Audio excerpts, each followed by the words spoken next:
Welcome to Rising Up for Justice, a special weekly series presented by Rising Up with Sonali, an independently produced subscriber-supported program syndicated to radio stations, free speech TV, and podcast platforms.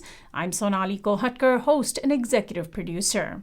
Our nation and our world is overrun by billionaires and bigots, but they are few and we are many.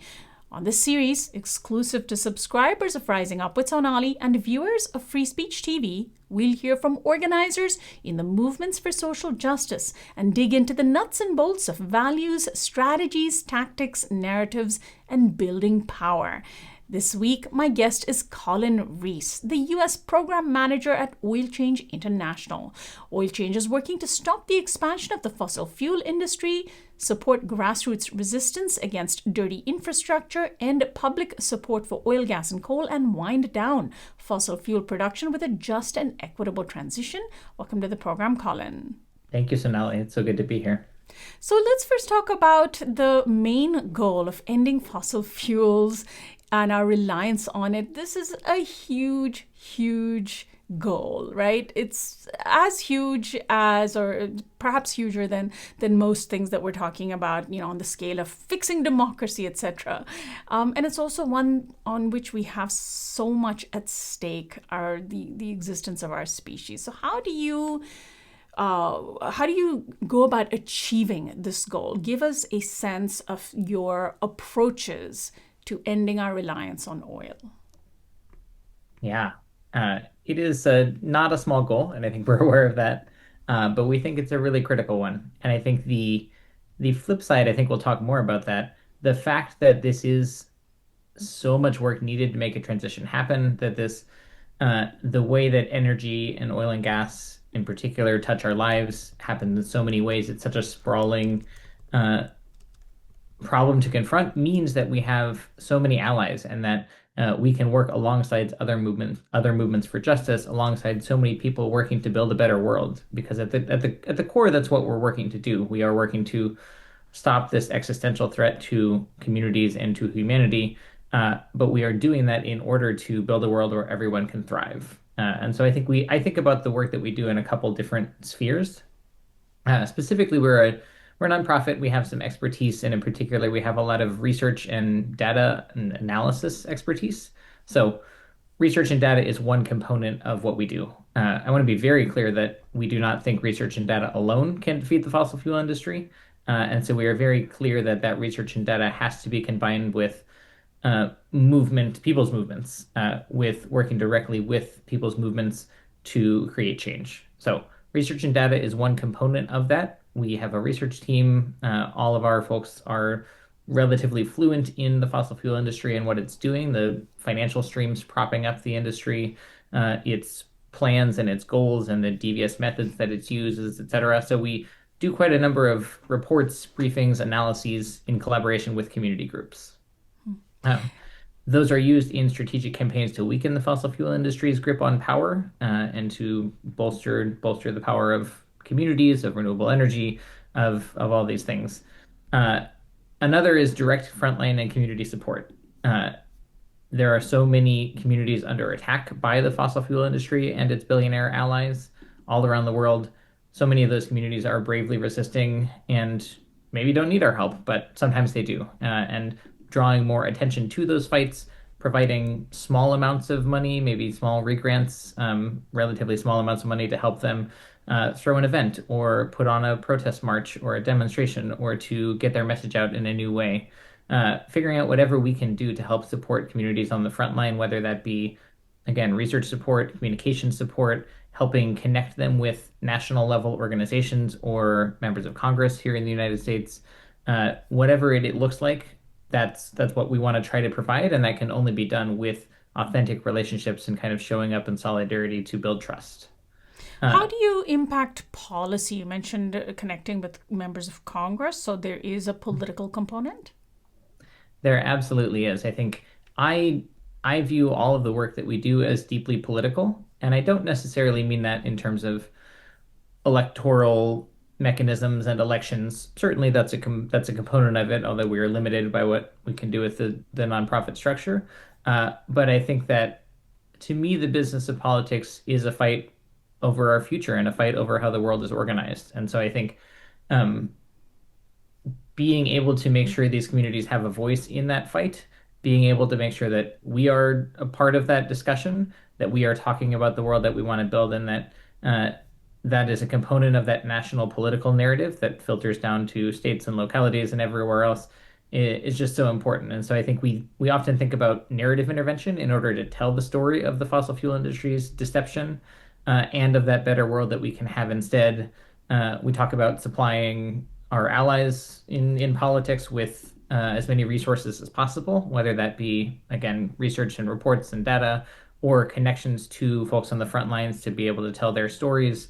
If we can identify specific strategic weak points that the fossil fuel industry might have and help mobilize support for a campaign there, I think those are some of the ways that we think about it. And the last thing I'll say is that we are a global organization. I run our United States campaigns, as you've heard, but we are a global organization because the fossil fuel industry is a global industry. The climate doesn't care where the emissions come from. The fossil fuel industry, frankly, doesn't care that much where its production comes from. They're going to be seeking out oil and gas and coal anywhere around the world and damaging communities and hurting people to try to get to it. And so I think the benefit is that we can work with so many incredible climate justice advocates from around the world. We do that at the climate talks every year. We also do that at campaign meetings and so many other places. But I think that global focus recognizes the threat that we're up against. And one of the things we're working to do is to help our politicians realize that the same applies there.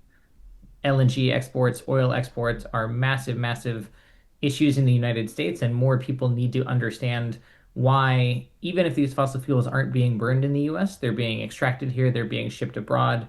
The US is kind of using its hegemonic power to force other countries to become addicted to fossil fuels. So many of these stories are global, and our national leaders often have quite a bit of influence on what those global relationships look like. So I think that's a key piece of it. Narrative is so important, especially when it comes to climate change. And I want to ask you to expand a little bit on how Oil Change International approaches telling the story of why we need to transition out of oil. It can be so overwhelming, right, for people to think about this industry that seems entrenched, unmovable, and fueling our eventual demise, our inevitable demise. There seems to be this inevitability around it that can be overwhelming because it feels like nothing we do can fix this huge, huge problem. So how do you tell the story around the dangers of climate change and the importance of seeking climate justice without making people feel depressed and despairing? Exactly. I mean, I think that's the key, but I do think it's extremely possible. I think that we think about it in all aspects of our work, that narrative intervention, how we are celebrating narratives and storytelling. That is the most key thing that we can be doing in our work, and so we think about it in all forms. Our reports nearly always include community voices, both in the content of what's on the page, but also in terms of the development of the report, of co-endorsers, of our distribution strategy, of how we're getting it out there. So I think it's something that's really core to our research.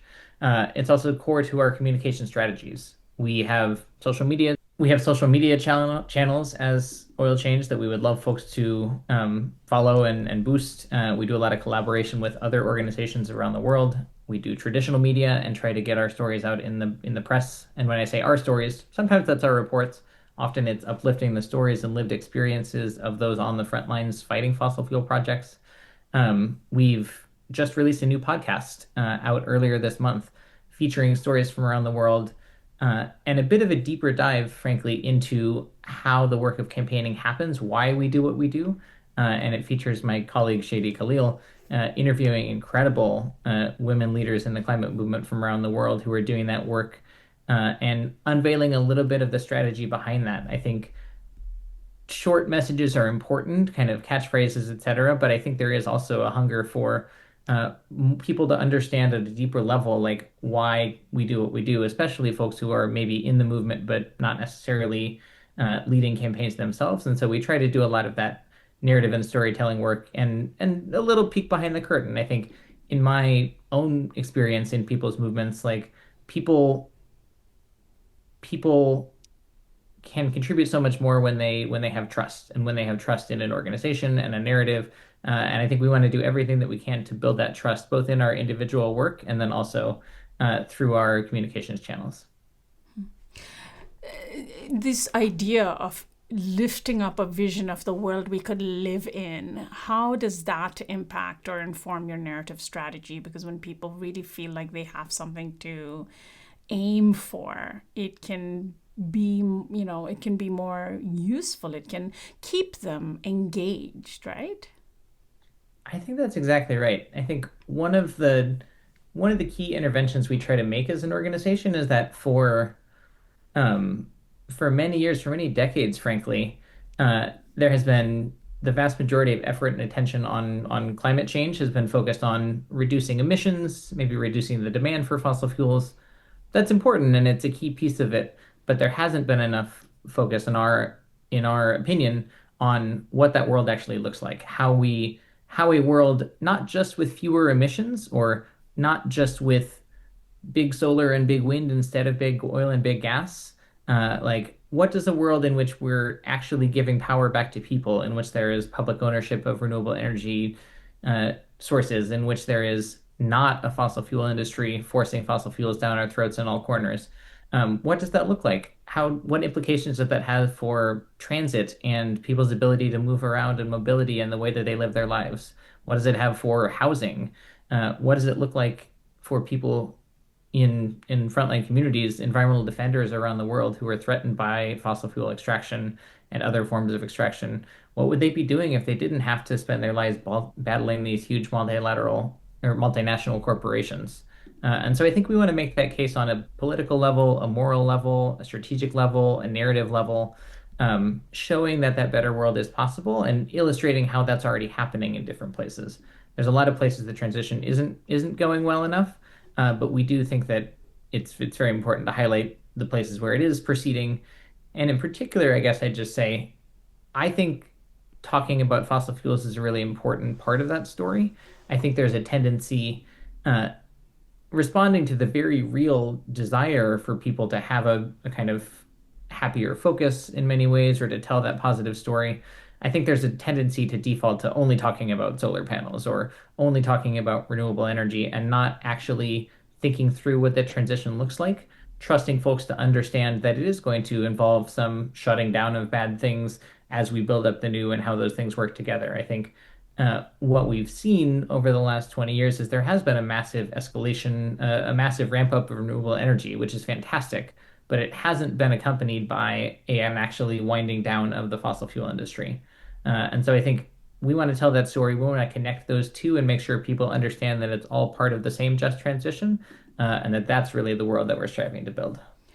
What are the main challenges that Oil Change International faces in achieving your goals? Again, sticking narrative because there's so much investment in selling people on the inevitability of fossil fuels, that there is no good enough alternative. Do you feel that some of the biggest challenges involve propaganda, pro-oil propaganda from corporate industries that are invested in continuing to profit off of them?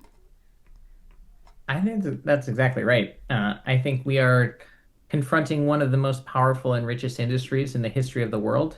I think that actually, I used that as a talking point for many years, and I think it's sadly to say that big tech is right up there these days, and it might not quite be true, but it's certainly still one of the most powerful. And I'll come back to this, but I think they are also very closely connected as we're seeing. So we are fighting this massively powerful oil and gas industry, in some ways near the height of its power. In others, I actually think we're winning a lot, but it's something called the green paradox, this idea that it makes intuitive sense. The closer that we get to winning, the harder this industry is going to fight back. They're going to fight to their last breath, even if they are cornered, especially, in fact, as we're on the cusp of victory. So I think the fact that we are seeing a massive sea change in public opinion against the oil and gas industry, that we are starting to get a lot better at blocking their projects, at seeing some real political momentum to make polluters pay their fair share, for instance, or to block projects which are not in the public interest, they are pushing back and fighting back in a big way. And that's not a surprise, and it's not good, but I do think it's a sign that we're making real progress. And so I think that's one component, and one of the challenges that we're facing is both having to actually confront that political power of the fossil fuel industry, but also to make sure that people understand that in some ways that's a sign that we are making a big impact as a movement, and this is the moment to lean in even further and make even more progress. The last thing that I'll say is we're doing this, and our deeply held belief is that this requires pretty major government action. This is something where everyone does have something to contribute, but we also need pretty significant government and multilateral action to transform a lot of the systems that we're living with. And we're doing that in a moment in which there is a lot of attacks on multilateralism, on this idea that countries can or should act collectively. There's also a lot of mistrust of government in the United States and elsewhere, for very good reason, frankly. Many parts of our government are absolutely captured by corporate interests, are absolutely not working for people. And we're putting forward this vision that requires the government to be very involved. And so I just want to be sensitive to that. And I think about it a lot, about how we are rebuilding trust in government, how we are actively winning back power and then doing good things with it, because there's, in very justified ways, like a lot of skepticism there. And I think what we are building is going to require a lot of public trust and use of big social power. So that's something that I'm thinking about a lot as we're working on these challenges. And then you were saying that the tech industry is connected with the fossil fuel industry, presenting its own unique challenge. Can you care to expand on that? Yeah, I think sadly we're seeing the connections in so many fronts. Many of these billionaire oligarchs and millionaire oligarchs are the same people in the same companies, etc. But big tech and the rise of, in particular, AI and the data center plans that are being put out there. Certainly, data centers themselves, and there are already communities fighting their actual expansion, but almost as damaging has been this idea, this projected inevitability that we simply can't do anything about the fact that we will populate the entire world with water and water sucking machines that cost enormous amounts of money for very unclear benefit. I think the resistance has been very inspiring, and it is actually working.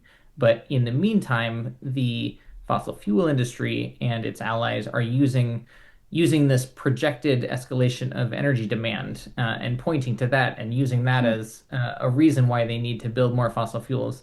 And just a couple years ago, it seemed as if demand was about to peak, and frankly, that might still be the case.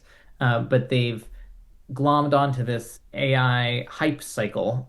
Whether or not there's anything behind it, they've used it to try to justify their continued existence. And that's just the latest in a series of, we call them false solutions, but they're not solutions in any way, of things like carbon capture and storage, different hydrogen, carbon removal strategies, all of these different exit ramps for the fossil fuel industry to avoid talking about the fact that it can no longer exist in a world in which people are thriving. And so we see this as essentially one more of those exit ramps for the fossil fuel industry, trying to get out of having to do what we know needs to happen, having to pay its fair share. And I think those are some of the ways that we're seeing the connections. We're also seeing big tech talk about its technology being used to find ways to extract more oil, or to make it more efficient, or to further automate and remove even more humans and jobs from this equation. I think there's a lot of implications on the labor side of things and for a just transition that we're also seeing as a result of big tech's dominance. And that's a good segue to asking you about how Oil Change International's work fits within the broader context of the social justice universe. Who do you see as your natural allies, and what issues do you see the most natural intersections with? We see ourselves as a part of the movement for human rights and social justice, and I think that is saying quite a bit on its own. I'm not saying that's saying enough by any means, but I think we have seen an environmental and even a climate movement for many decades here that has not necessarily seen itself that way. And so I think that's been a huge shift within the climate justice movement. and within others in the United States to recognize that these issues are connected, that we must absolutely align with our allies fighting And on even other the social word justice. justice, attached to climate is that it makes that very clear, right? And that's absolutely, and that's something that I think we have learned a tremendous amount about in both word and in practice from our allies around the globe. When you are fighting authoritarianism in the Philippines, for instance, or in Indonesia, or in Nigeria, or so many different places where that has happened in Brazil, um, you are fighting all of these things at once, and there might not be very much space for civil societies, let alone nonprofits, but you are fighting for tax justice, and you are fighting for housing justice, and you are fighting for economic justice, and you're fighting for climate justice all in the same breath. And they see these issues as so connected, trade justice. And I think there's been an awakening here in the United States of people starting to realize how these things are connected. We've seen things like Zoran Mamdani's campaign connect really resonantly and deeply with the housing crisis. I think that's an area that we see as huge natural allies, the power of tenants unions, the power of tenants, the power of people working to ensure the right to livable housing for all. Transit is a very key one here that obviously has some big implications, but the idea that we don't have to just accept this incredibly car-centric world that further atomizes our society, etc. Uh, Gender and reproductive rights is a huge issue in the context of global movements for justice and in the context of climate impacts in particular. So we've been doing quite a lot of collaboration there.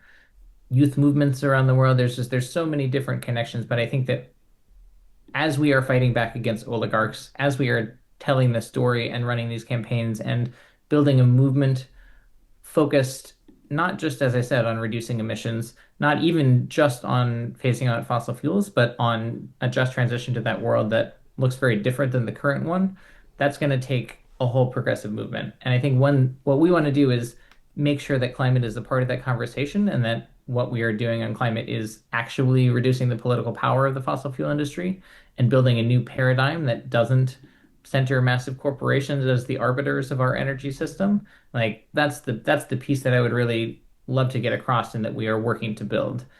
One of the things we're doing with quite a number of partner organizations now is running base building trainings in several key states around the country. And we're doing those with local organizations in different cities that may or may that mostly don't have climate as their primary focus. These are progressive base building groups focused on environmental pollution, but not necessarily from a carbon perspective, or they are focused on resisting hard rock minerals and mining extraction, or they're focused on immigration defense and defending migrant communities. Um, and so we're collaborating with them, supporting their goals because we very much do, and also because we think helping their members, helping people whose doors we're knocking understand the connections between fossil fuels and racial capitalism and the better world that we can build with the phase out of fossil fuels is a key piece to this.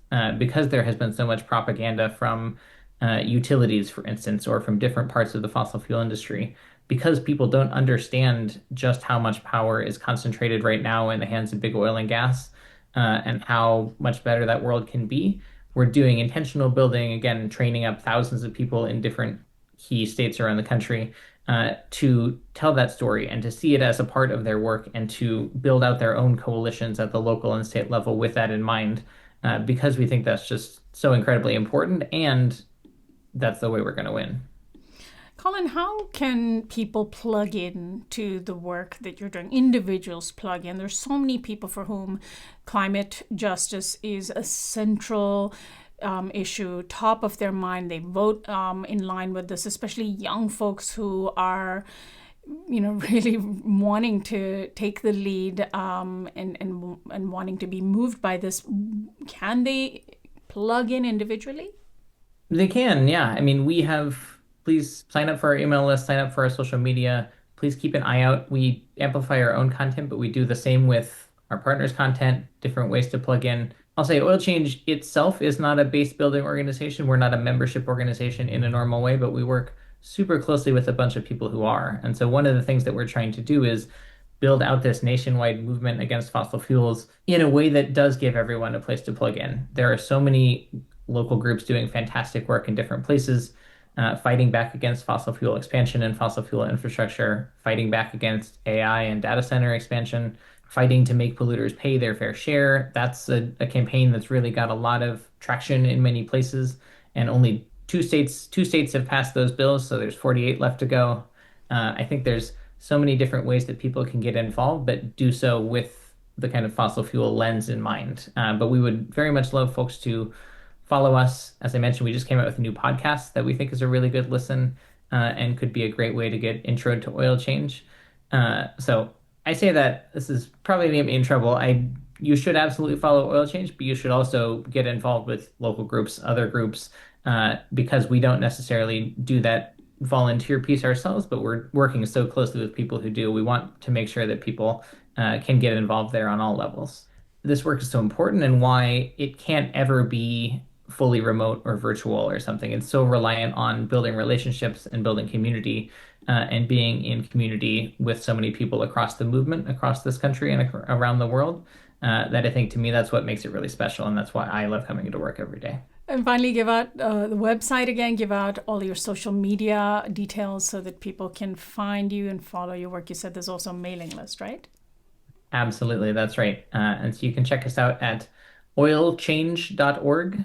And then almost all of our social media is at Price of Oil. So at PRICEOFOIL on Twitter, Facebook, Instagram, I guess it's X now, Blue Sky, LinkedIn. All of those are ways you can plug in and find Oil Change's work. You can sign up on our website at oilchange.org, and then we'll be in touch with more updates.